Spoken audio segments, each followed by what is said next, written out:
Only a few months into Russia's invasion of Ukraine, the Kremlin's war machine was already beginning to bog down and run out of gas. Sometimes literally. Ukrainian resistance was far more ferocious than Moscow's military planners had initially anticipated. Russian casualties were beginning to pile up in the tens of thousands, while Russia's inventories of ammunition, guns, tanks, and trucks were all getting rapidly depleted, as the front line demanded ever greater amounts of resources be burned in order to keep stable. By the end of 2022, the front line had more or less stabilized along a front that has largely remained static up to the production of this video. But the Ukrainians possess an advantage that the Russians inherently do not. They have the vast, nearly bottomless resources of the American and Western European military-industrial complexes behind them. As more tanks, guns, artillery, and munitions produced in Europe and the United States within factories the Russians cannot possibly destroy continue to pour into the hands of Ukrainian soldiers and partisans. Since Russia ultimately has more than 3 times Ukraine's population to pull manpower from, the invasion is gradually evolving into a brutal war of attrition between Russia's better ability to replace losses in manpower with Ukraine's better ability to replace losses in equipment and supplies. Largely cut off and isolated from trade with the outside world after unprecedented Western financial sanctions, the Russian government has found it increasingly challenging to replace their losses in tanks, aircraft, artillery, and especially microchips and other advanced weapon systems to continue fighting on an effective 21st century war. But by the end of 2022, one country had stepped up above all the others to begin supplying the Russian war machine with much of the equipment it needs to continue staying in the fight: Iran.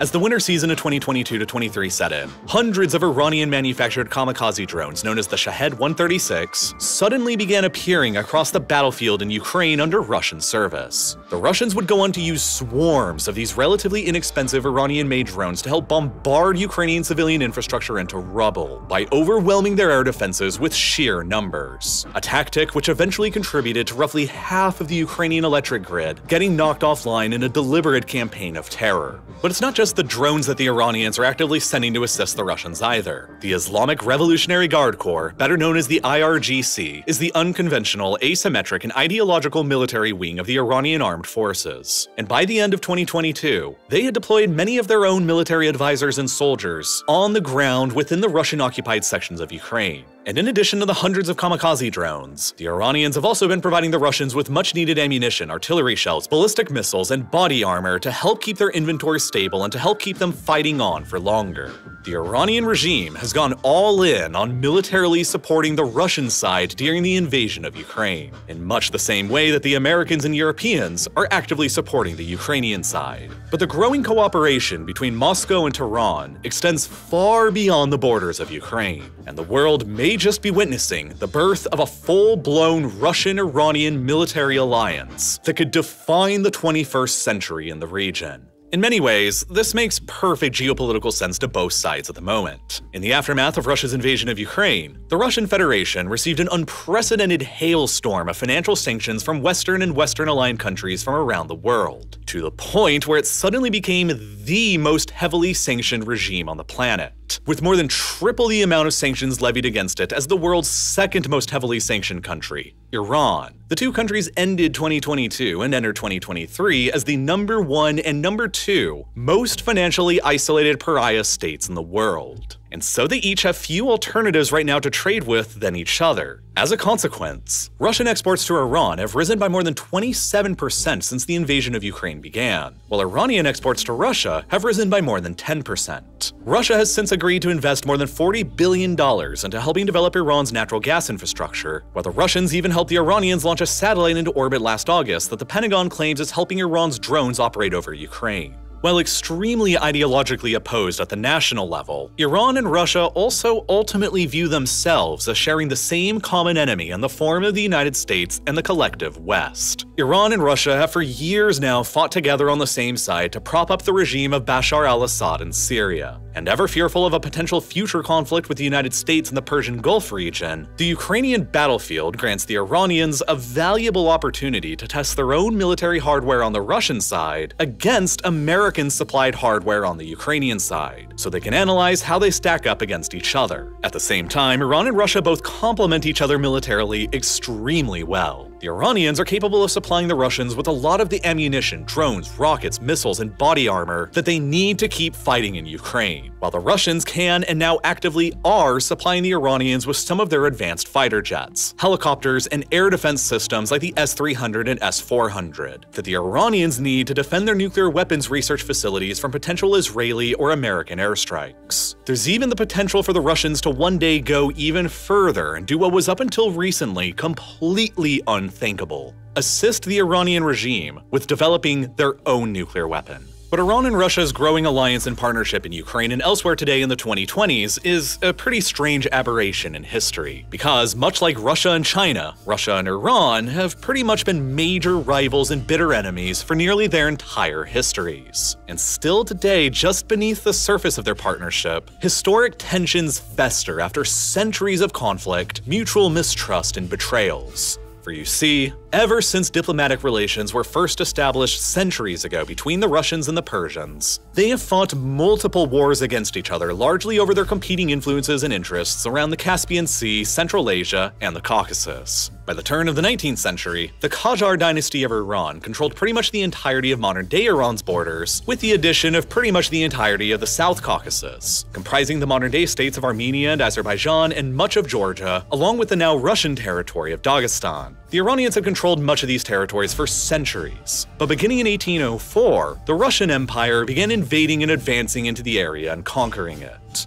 In two separate treaties signed in 1813 and 1828, the Russians conquered and annexed the territories from Iran that would later make up modern-day Azerbaijan, Armenia, Georgia, and Dagestan. Territories that would remain a part of Russia and the Soviet Union for nearly the next 2 centuries until the 1990s, when the Soviet Union ultimately collapsed. But Russian influence in this formerly Iranian part of the world continues to persist. Dagestan remains a core Russian territory to this day, while South Ossetia and Georgia remains under de facto Russian military occupation, and Armenia counts itself as a member of Moscow's CSTO military alliance. And for the past 2 centuries ever since, Persian and Iranian nationalists have lamented the loss of the South Caucasus to the Russians as a national embarrassment and humiliation. But it would be far from the final time that the Russians and Iranians would come directly to blows. Across the 19th century, one of the British Empire's primary geopolitical goals was to block the Russian Empire from expanding further across Central Asia, towards British India and towards the Indian Ocean, where the Russian Navy could theoretically use newly acquired ports to challenge the existing naval supremacy of Britain within the Indian Ocean. And so, in 1907, the 2 colonial empires reached a compromise by effectively carving up Iran into mutual spheres of influence, with the northern half falling under Russian influence and the southeastern fourth falling under British influence, with a neutral buffer zone in between keeping them separated. Naturally, the Iranians themselves were not invited to participate in the negotiations, and their sovereignty continued to be undermined by St. Petersburg and London. During the Second World War, after Nazi Germany invaded the Soviet Union, the British and the Soviets jointly invaded Iran from the north and the south in 1941, and toppled the reigning Shah in order to keep the country open for Allied supply routes bringing critical war materials up to support the Soviet Eastern Front.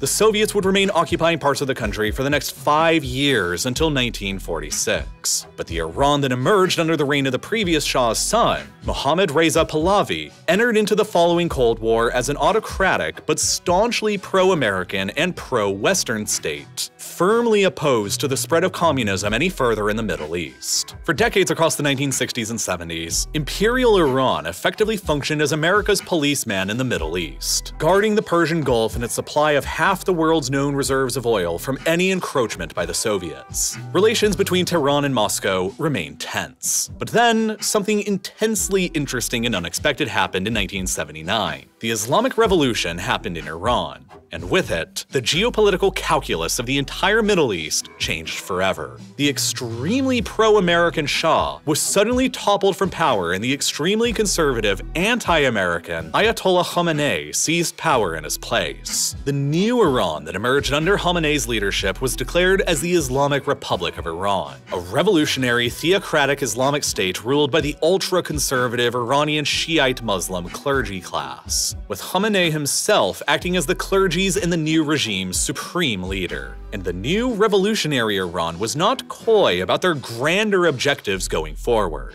Khamenei was open about his desire to export Iran's Islamic Revolution abroad to every other Muslim country and area around the world. with the ultimate aim of gradually unifying the Islamic world under the rule of Iran's own clergy, and completely destroying the State of Israel from existence. But these ambitious and aggressive goals brought the new revolutionary Iran into conflict with pretty much every other state in existence. After the raiding of the American embassy in Tehran and the abductions of 52 American diplomats at the end of 1979, the United States severed its relations with Iran, and the two countries have remained bitter enemies with no official relations for more than 4 decades ever since. Then, encouraged by the sudden withdrawal of American and Israeli support for Iran, and Iran's own internal revolutionary chaos, Saddam Hussein's Arab nationalist and nominally secular regime in neighboring Iraq balked at the prospect of the Islamic Republic exporting the Islamic Revolution into Iraq's Shia Muslim majority and undermining Saddam's own authority.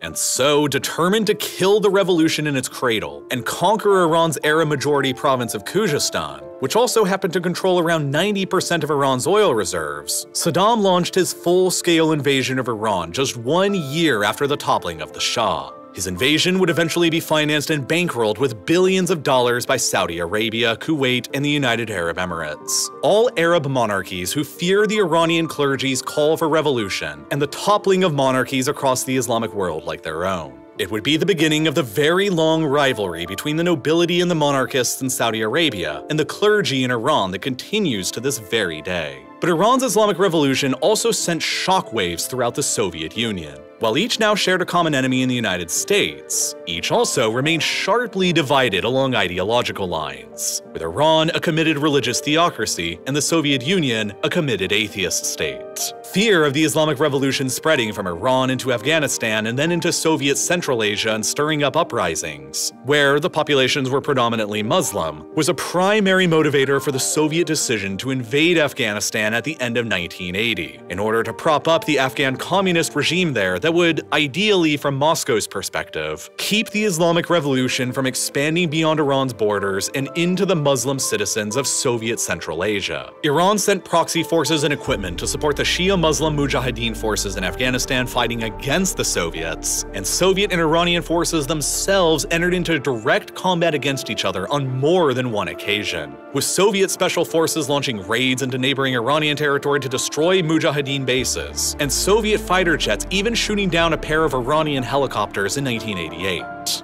But then, in 1989, after nearly a decade of failed war, the Soviets finally withdrew from Afghanistan, and then just 2 years later, the Soviet Union itself collapsed. In the aftermath, the Russian Federation that emerged was no longer the committed communist and atheist state that it used to be, and so relations between it and the theocracy in Iran gradually began to improve from outright hostility to fairly normal. By 2000, Iran was the 3rd largest customer in the world of Russian-produced weapons, and by 2007, the Russians even agreed to begin supplying the Iranians with their S-300 missile defense system. But the relationship between Moscow and Tehran didn't begin evolving into full-fledged alliance until civil war erupted within Syria in 2011. As both regimes suddenly found themselves desperately backing the exact same side there, the long-standing Arab nationalist regime of Bashar al-Assad and his Syrian Ba'ath Party. For Russia, relations with the Assad regime in Syria had been warm ever since the Cold War era, staunchly opposed to Israel's existence as a state and the Israeli occupation of the Syrian Golan Heights, which Israel occupied in 1967 after being attacked by Syria, and after which Israel then unilaterally declared to annex in 1981. Syria was also staunchly opposed to Israel's primary international backer, the United States. And at the same time, Syria also bitterly contested the control of the Hatay province within Turkey, insisting that Hatay had historically belonged to Syria for centuries and had only been separated from them and given to the Turks by the French back in the 1930s as a product of colonialism. And so, naturally, with major territorial disputes with Israel, whose greatest ally was the United States, and with Turkey, who was a member of NATO, the Syrian regime aligned itself closer to the Soviet Union during the Cold War instead. In exchange for Soviet military and financial aid, the Syrians then granted the Soviets the ability to establish an overseas naval facility here at Tartus, which became the Soviet Navy's only repair and replenishment facility located anywhere on the Mediterranean coastline, which thus enabled Soviet and later Russian warships and submarines to operate freely in the Mediterranean theater without having to pass through the NATO-controlled Turkish straits back to their home ports and facilities on the Black Sea. After the Soviet Union's collapse, Russia inherited the control over the naval facilities at Tartus, and as the civil war erupted in Syria in 2011 and the Assad regime looked imminently likely to collapse, Moscow feared that whatever regime that would replace him would likely be a pro-Western one that would end up terminating their lease to the port at Tartus, which would eliminate the Russian Navy's ability to effectively operate in the Mediterranean and their ability to challenge NATO there. So, to stop that from happening, Russia deployed tens of thousands of soldiers and mercenaries to Syria beginning in 2015 in order to prop up the pro-Moscow regime, while the Russian Air Force carried out over 70,000 airstrikes against the Assad regime's various internal enemies. The results were a decisive strategic victory for the Kremlin, as Assad's territorial control over Syria was firmly expanded at the expense of the rebels. And being ever grateful for the help, the Assad regime granted the Russians a new sweetheart deal to their naval facility at Tartus. Beginning in 2017, Russia was granted full sovereign territorial control over the base at Tartus for a period of 49 years, until 2066, completely free of charge and completely free from Syria's legal jurisdiction. Tartus essentially became a de facto sovereign outpost of the Russian Federation itself in Syria on the Mediterranean coast, where they could park up to 11 warships at a time and even store nuclear weapons. Russia's southern flank against NATO in the Mediterranean had been secured, but it was also helped out tremendously by Iran. To the Islamic Republic, the Assad regime in Syria remaining in power was of equal strategic importance, but for completely different reasons. You see, Syria, along with Iraq and Lebanon, all comprise the key parts of what the Iranians like to call their axis of resistance, their geopolitical strategy aimed at countering all of their perceived enemies across the Middle East: the United States, Israel, and the Gulf-era monarchies in exactly that order of severity.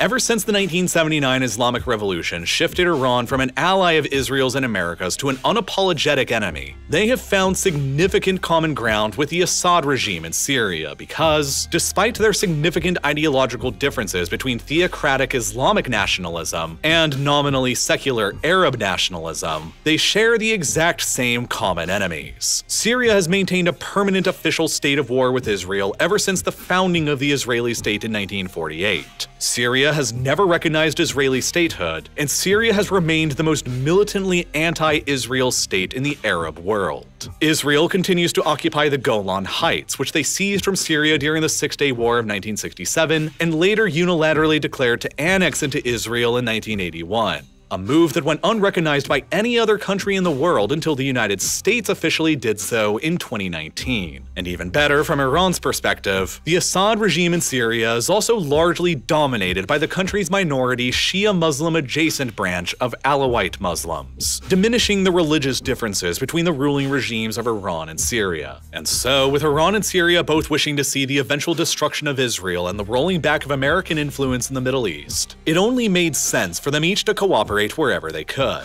But standing in between them for decades was Saddam Hussein's Ba'athist and Arab nationalist regime in Iraq, who hated both of them for different reasons. Saddam hated the Iranians because he feared their exportation of the Islamic Revolution into Iraq's majority Shia Muslim population. And he hated the Syrian Ba'athist Arab nationalist government because, while they shared the same ideology and the same party, Saddam felt that he should be the senior leader and that Syria's Ba'athist party should have subordinated itself beneath his own authority, which the Assad regime was unwilling to do. For decades, Saddam's Iraq was often viewed as the Arab world's bulwark against the Persians in Iran and their radical Islamic revolution spreading any further into the Arab world. But after Saddam suddenly invaded and conquered Kuwait in 1990 to seize their oil assets, and then began preparing for a further invasion into Saudi Arabia to seize their oil assets, the mood of the rest of the Arabs and the United States shifted sharply against him. The United States intervened in the Gulf War of 1991 in order to prevent Saddam from dominating the world's supply of oil around the Persian Gulf, and then finished the job in 2003 by invading Iraq itself and overthrowing him, and then later executing him, under dubious accusations of his possession of weapons of mass destruction. But in doing so, the United States generated a power vacuum within Iraq between the majority Shia Arabs of the south, where most of Iraq's oil is, the minority Sunni Arabs of the center, where there basically isn't any oil, and the minority Sunni Kurds of the north, where there's also oil. And so, after establishing an ill-conceived, half-baked democracy that the majority Shia Muslims of the country would inevitably end up winning and controlling, the United States basically just spent 8 years achieving all of Iran's own interests in Iraq instead of their own. Iran wants to permanently keep Iraq as decentralized and as weak of a state as physically possible, in order to both keep a staunchly anti-Iran figure like Saddam from ever arising there again, and to also keep their own supply routes by land open to their primary ally in Syria. For years following the toppling of Saddam, the Iranians have worked tirelessly to recruit and train proxy militia forces out of Iraq's Shia Arab population. These Iranian-backed Shiite militia proxies in Iraq will then take weapons and supplies given to them by the Iranian state, carry them across Iraq and then through the sparsely populated border region into Iranian-allied Syria, who will then more than happily allow them to continue on transporting those weapons and supplies to Hezbollah in Lebanon, a political military organization built out of Lebanon's own Shia Muslim population and financed and trained by the Iranian Islamic Revolutionary Guard Corps, with the exact same end goals as the Iranian state: the unification of all Islamic peoples beneath one flag, the expulsion of Western powers viewed as imperialists and colonialists from the Middle East, and the complete destruction of Israel. Over time, Hezbollah gradually grew to become arguably even more powerful than the Lebanese state itself. The organization currently has more and better armed soldiers than the actual Lebanese army does, and in 2020, a Hezbollah-dominated coalition even managed to take control over the Lebanese government. Lebanon therefore represents the first outside country that the Iranians managed to successfully export their Islamic revolution to, and Hezbollah itself remains a critical component of Iran's ability to attack Israel and project power into the eastern Mediterranean, where increasingly rich deposits of natural gas keep getting discovered within the Israeli exclusive economic maritime zone that the nearby Hezbollah can attack and harass in order to prevent the Israelis from accessing them. But the civil war in Syria threatened to destroy all of Iran's decades of efforts in Lebanon, putting Hezbollah into its position of power against Israel. Were the pro-Iranian and pro-Hezbollah Assad regime to fall from power and a pro-Western regime take its place, Iran's ability to funnel weapons and supplies by land to Hezbollah in Lebanon would be destroyed.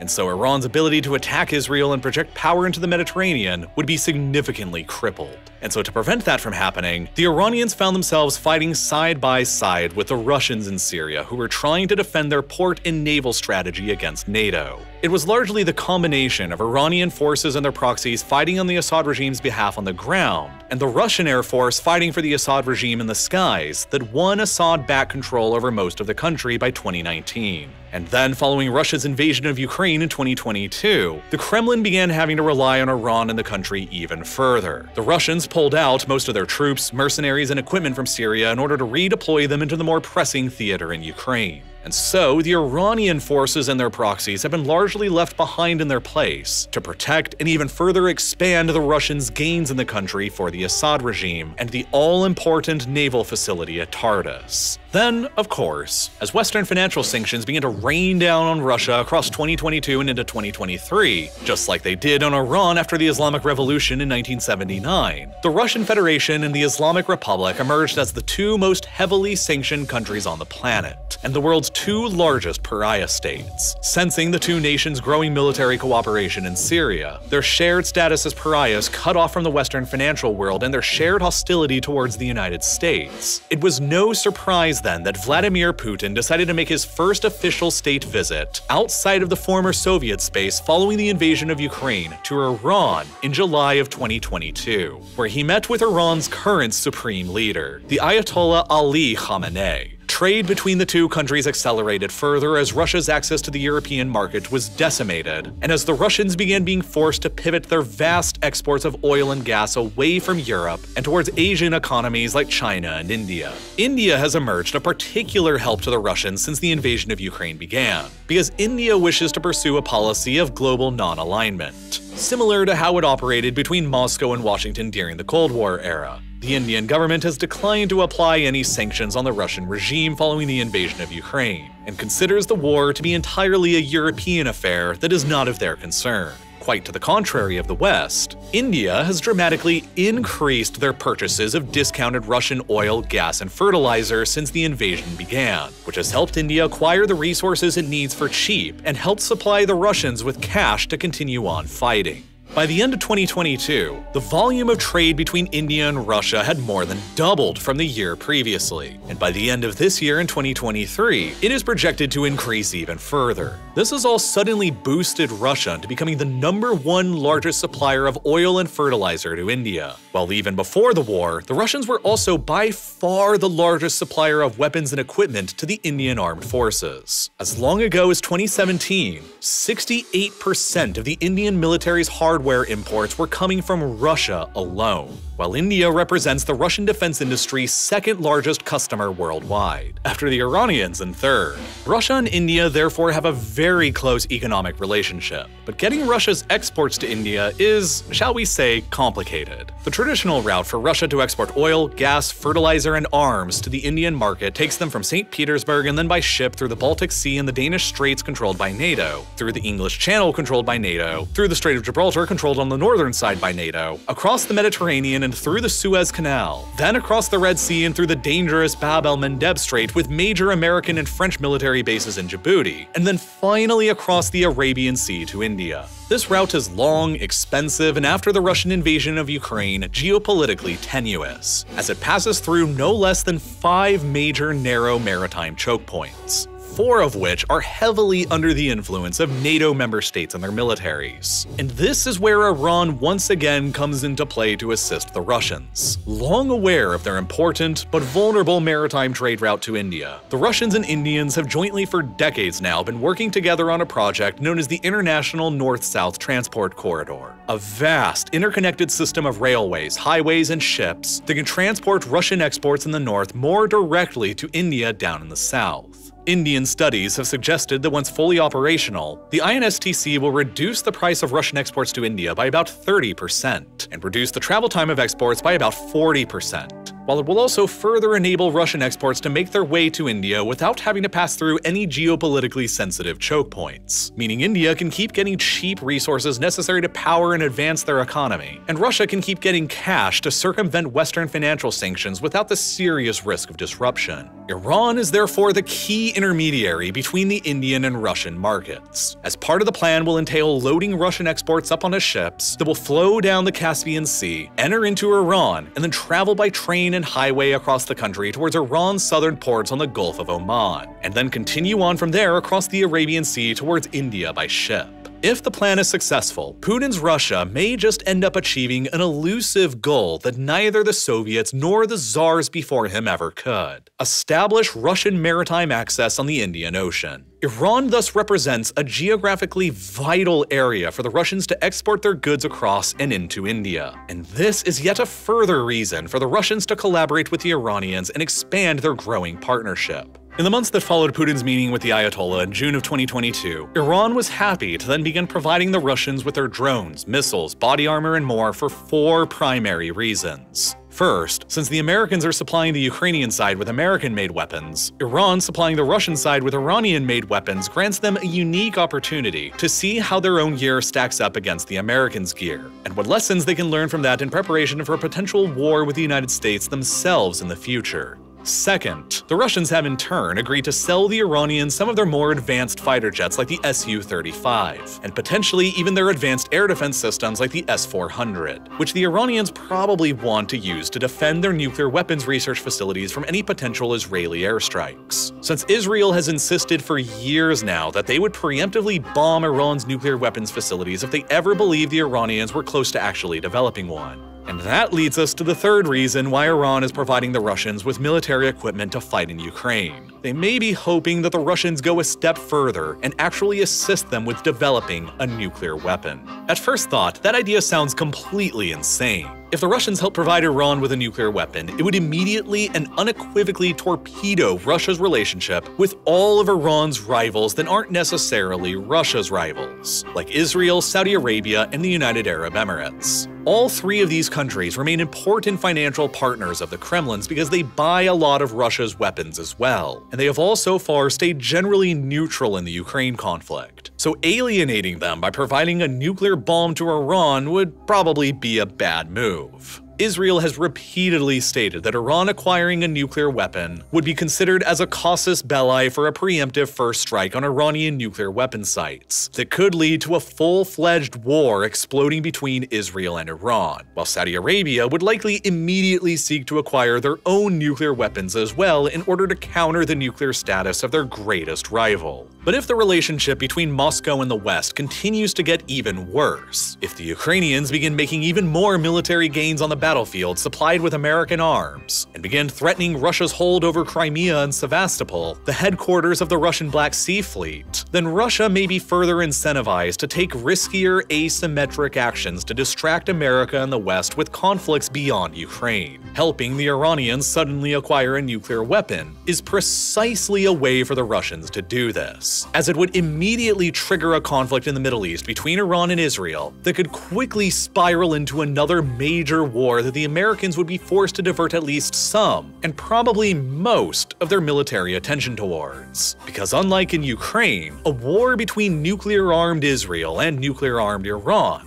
or a conflict between nuclear-seeking Saudi Arabia and nuclear-armed Iran across the vast oil fields of the Persian Gulf where half of the world's oil is located, are each conflicts that the American military itself would be highly likely to get directly involved in, meaning that America's current focus on Ukraine would be massively distracted. But Iran wants a nuclear weapon as well because they view acquiring them as a sort of nuclear shield from a Western military intervention. Ever since 2003, the Iranians have sat by and watched on as other non-nuclear armed pariah regimes who ran afoul of the United States, like Saddam's Iraq and Gaddafi's Libya, were easily toppled from power after vastly conventionally superior American and European armed forces intervened against them. At the same time, they have witnessed how American and Western nations have skirted around direct military interventions against pariah states who are armed with nuclear weapons, like North Korea after 2006 and Russia after their invasion of Ukraine. Nuclear weapons are the most guaranteed and tested insurance policy available to ensure that your country will not be invaded by a hostile foreign power. And even further, Iran's ability to influence events in the Middle East and pursue their ultimate foreign policy objectives have been growing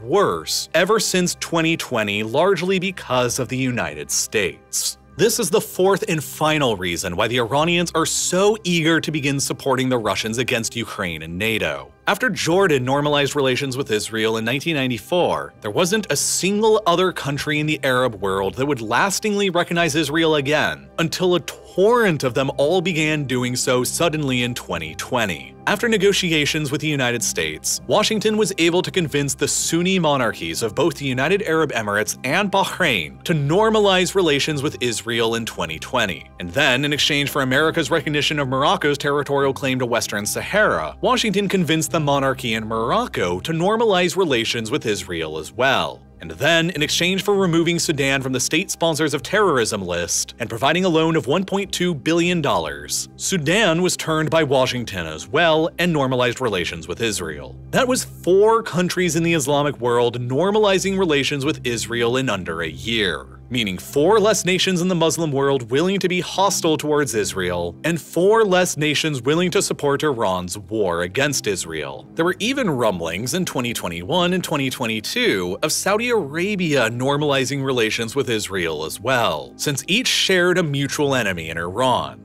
And so, recognizing that they were suddenly and rapidly losing ground in the Middle East to American and Israeli diplomacy, Iran decided to approach both Saudi Arabia and China and agree to an unprecedented deal in March of 2023. Under Chinese mediation, revolutionary Iran would finally restore diplomatic relations with its monarchist rival Saudi Arabia, after they had been severed 7 years previously back in 2016. To Iran, the deal is not a peace agreement. The regime remains militantly opposed opposed to Saudi Arabia's monarchy and its close relationship with the United States. But the deal enables Iran to accomplish three things: temporarily set aside their regional Cold War and rivalry against their perceived lesser enemy, the Saudis, and focus resources on countering their perceived greater enemies instead, the United States and Israel. Secondly, it undermines what was the increasing legitimacy of American diplomacy in the Middle East by making China appear as the great mediator and peacemaker. And thirdly, it likely stalls Saudi Arabia's and other Arab nations' willingness to normalize relations with Israel, as they no longer perceive Iran to be the major looming existential threat, meaning they also no longer view Israel as the enemy of their enemy.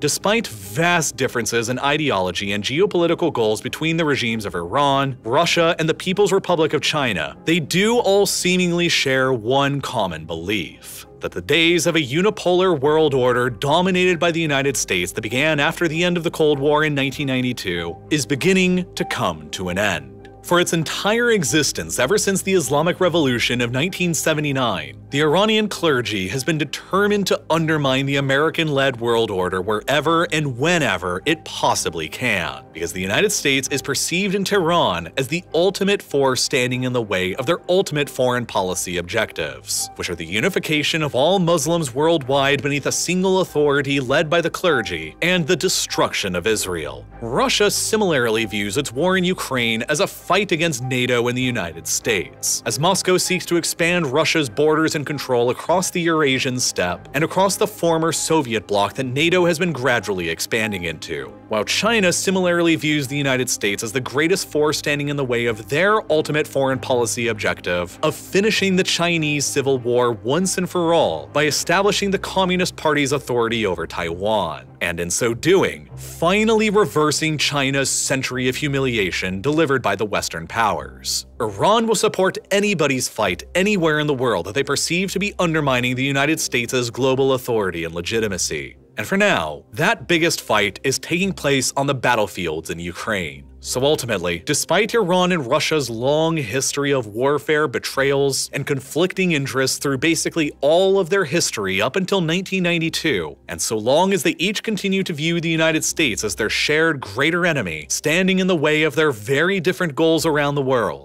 the Russians and Iranians are likely to continue pushing ever closer into a relationship that more and more resembles a full-blown military alliance with every passing day. It's already been playing out in Syria for years, one of the largest, most geopolitically complex, and most horrific conflicts of the entire 21st century, that is at the epicenter of the Russian-Iranian relationship and the clash between themselves and the United States. But unfortunately, if I made a very in-depth video covering this darker side of the Iran and Russia partnership, explaining the multi-sided civil war in Syria, the disturbing, violent, and controversial details of covering one of the biggest civil wars in human history that is still ongoing, would cause the video to become instantly demonetized and age-restricted, which I honestly agree should happen, but it also ultimately means that YouTube's algorithm wouldn't promote the video to you, and there's simply no way that you would ever see it here. That's why instead, I created yet another full-length companion video to this one in my ongoing Modern Conflict series that's about the same length as this video you just watched, that covers the entire course and explanation into the civil war in Syria, and uploaded it directly to Nebula, which, as you've probably heard by now, is home to tons of exclusive ad-free content like my entire Modern Conflict series, with 23 other full-length episodes containing about 10 hours worth of additional combined content that you can go and watch right now, covering why recent major wars and conflicts have happened that'll help you stay up to date on what's going on across our world and why. From all of these videos covering Russia's invasion of Ukraine, to these ones covering the recent civil wars in Libya, Yemen, and Ethiopia, to these ones covering the conflicts in China's Xinjiang province and North Korea, and many others, with brand new episodes releasing every single month. Of course, the reason why all of these videos are only available on Nebula is because they just wouldn't ever work here on YouTube.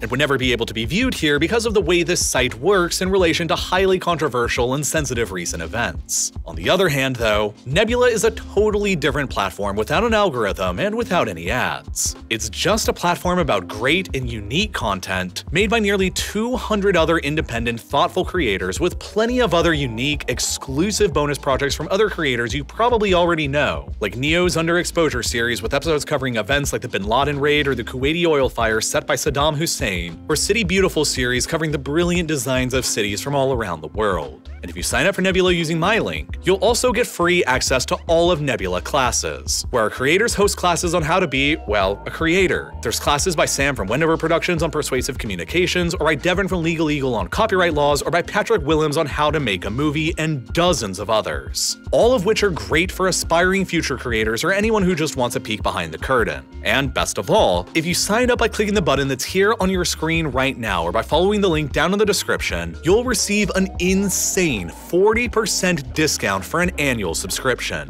which means it'll only cost you $250 a month for all of this awesome exclusive content from myself and hundreds of other independent creators. It's the absolute best way to help support what I'm doing here on Real Life Lore, and as always, thank you so much for watching.